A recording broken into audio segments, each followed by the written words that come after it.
Simula taong 1934 hanggang sa kasalukuyan, nakasama ng sambayanang Pilipino ang Philippine Charity Sweepstakes Office. Naging karamay ang PCSO sa mga kapighatiang pinagdaanan ng bayan na sama-sama nating nalampasan. Mula noon, ngayon, sa hinaharap at magpakailanman, asahan ninyo ang PCSO sa pagtataguyod ng isang matatag, maginhawa at panatag na buhay sa bawat Pilipino.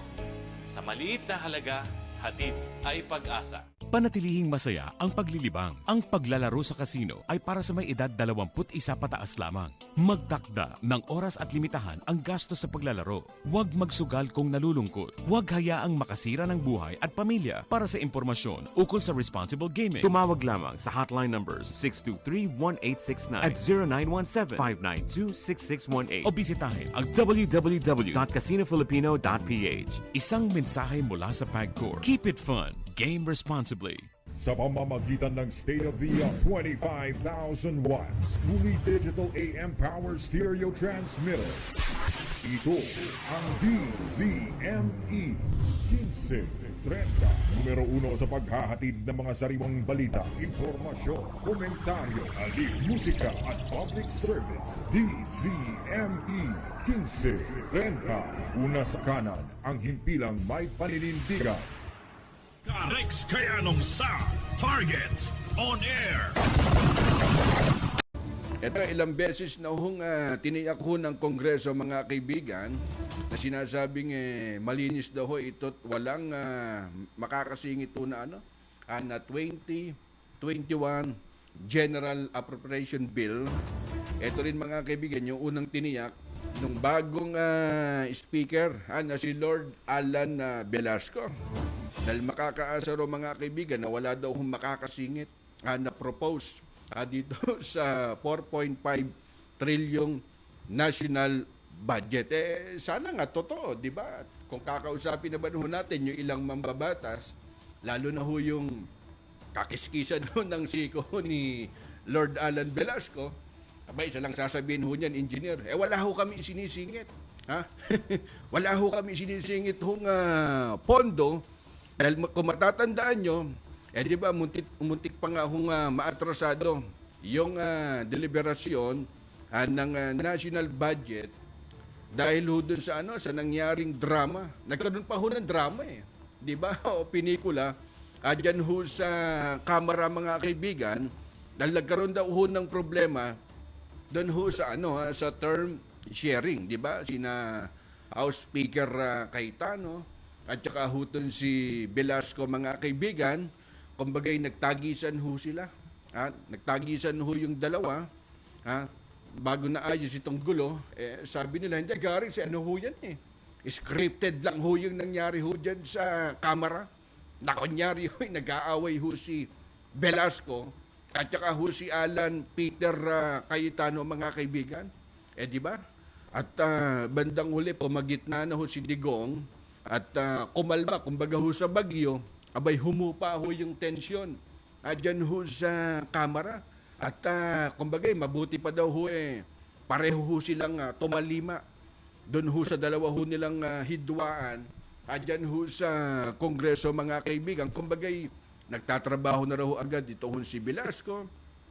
Pagkaraang humupa, mga kaibigan, yung problema ho dyan sa Kongreso, dahil natapos ho sa loob ho ng ilang araw yung deliberasyon. Kumbaga, naging marathon naman ho kasi, di ba?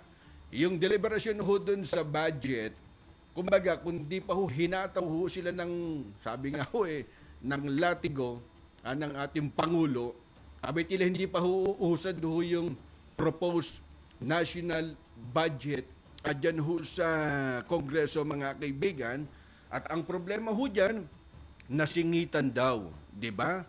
Kaya naman kumambyo, kumbaga sabi ho ni Ping Lacson kay Pangulong Duterte, mga kaibigan, abay, kailangan ibeto ho yan itong 28.35 billion na singitan daw ho ng pondo ng Kamara sa 2021 national budget, mga kaibigan. Sa madaling salita, malaking pondo ang isiningit, kumbaga ipinasok, mga kaibigan, sa ilalim ho ng pamumuno ni Lord Velasco.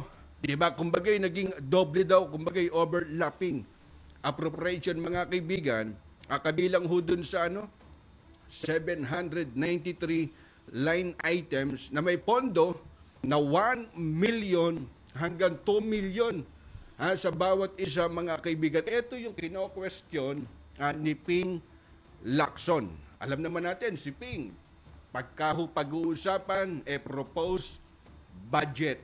Kumbaga gising ho at dilat ho yung dalawang mata mga kaibigan ni Ping Lacson kung budget ang pag-uusapan mga kaibigan. Kumbaga doon ho siya interesado eh. Ang sabi nga ho nung iba, bakit ho Karex yung ibang kapustahan dyan ho sa Kongreso, parang mas mataas ho nila anong pondo kumpara ho dun sa kalaban. Hindi na ho bago ho yan eh. Kumbaga, ito sinasabing pagtanaw ho ng utang na loob. Kasi hudang sino ilagay mong Speaker of the House ho dyan, hindi ho mawawala ho dyan yung bakit itong distrito na to napakalaki ng pondo. Bakit itong distrito na to napakaliit. Tanungin mo, sino sinuportahan yung 8 plaka na yon, di ba? Ganun lang ho kadaling intindihin. Ngayon, ang plano ho dito ni Ping Lacson, baka ho nasingitan, di ba? At alam naman ho natin na hindi ho hahayaan ng ating Pangulong Duterte na makalusot ho yung sinasabing budget insertion, di ba?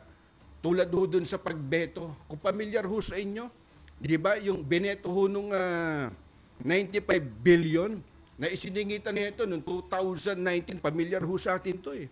Yung dating Speaker of the House na si Gloria Macapagal Arroyo. Pagka sinabing GMA, sarado mo na yung libro, Karex. Tapos na usapan, wag mo nang halungkatin. Di ba? Alam naman ho natin kung ano kamandag ni GMA Arroyo kay Digong. Pagka sinasabing yung pagbeto, doon sa 95 billion, close na usapan, Karex. Kumbagay, wag mo nang halungkatin. Iba ang karisma ni Ma'am Arroyo sa relasyon ng Davao Group. Bakit kamo? Sino ba ho sumuporta kay Digong? Diba? Si GMA. Nandyan ho si Mark. Nandyan ho si Manny Villar. Alam nga naman, hindi ho bigyan ho ng pabor yan. Ngayon, dito ho sa pagpwesto kay Lord Alan Velasco, mga kaibigan, kumbaga tapatan ho tayo. Si Boss Ramon Ang ng SMC, napakalaki yung project na kuha sa gobyerno. Pumunta ka lang dyan sa Bulacan Airport. Yung project na yun, sa kabilang dako na ilang administrasyon na makalipas, hindi ho kayang ubusin yun. Ngayon, ang ex-deal ho dyan, yung paglagay ho kay Lord Alan Velasco, kumbaga ipinundar ho yan ng palasyo ng Malacanang. Kaya yung mga kasamaan ho niya dyan sa Kongreso, wala ho silang boses dyan. Ganun lang ho kadaling intindihin yan. Kaya nga ho, nung pinalitan ho itong si Alan Velasco, sabi nga ho nila, ang dami daw hong nalasing na San Miguel dyan ho sa Kongreso. Kaya itong ipinasok kong budget, mga kaibigan, ang tabayanan ho natin kung hanggang saan ay yung pagsilip ni Ping Lacson. Kung talagang interesado ho siya, mainam ho yan. Para naman ho malaman ng taong bayan, dapat ho mapunta ho kay Juan de la Cruz. Sabi nga ho nila, Karex, ito ho yung panahon kung paano ho ginagahasa ang pondo ho ng taong bayan, yung pag-release lang ho ng pondo. Abay mantakin mo, isang kasangkapan na lang gagamitin ho natin sa COVID-19, panlaban ho natin sa pandemya. Di ba? Tanong, napakinabangan ba ni Juan de la Cruz? Yun ang masakit ng katotohanan. Kapag sabi nga, napakasaklap. Ganun ho talaga Oras sa Pilipinas sa 3:29 ng hapon. Ang oras hatid sa inyo ng PCSO at PAGCOR. Simula taong 1934 hanggang sa kasalukuyan, nakasama ng sambayan ng Pilipino ang Philippine Charity Sweepstakes Office. Naging karamay ang PCSO sa mga kapighatiang pinagdaanan ng bayan na sama-sama nating nalampasan. Mula noon, ngayon, sa hinaharap at magpakailanman, asahan ninyo ang PCSO sa pagtataguyod ng isang matatag, maginhawa at panatag na buhay sa bawat Pilipino. Sa maliit na halaga, hatid ay pag-asa. Panatilihing masaya ang paglilibang. Ang paglalaro sa kasino ay para sa may edad 21 pataas lamang. Magtakda ng oras at limitahan ang gasto sa paglalaro. Huwag magsugad kung nalulungkot. Huwag hayaang makasira ng buhay at pamilya. Para sa impormasyon ukol sa responsible gaming, tumawag lamang sa hotline numbers 623-1869 at 0917-592-6618 o bisitahin ang www.casinofilipino.ph. Isang mensahe mula sa PAGCOR. Keep it fun. Game responsibly.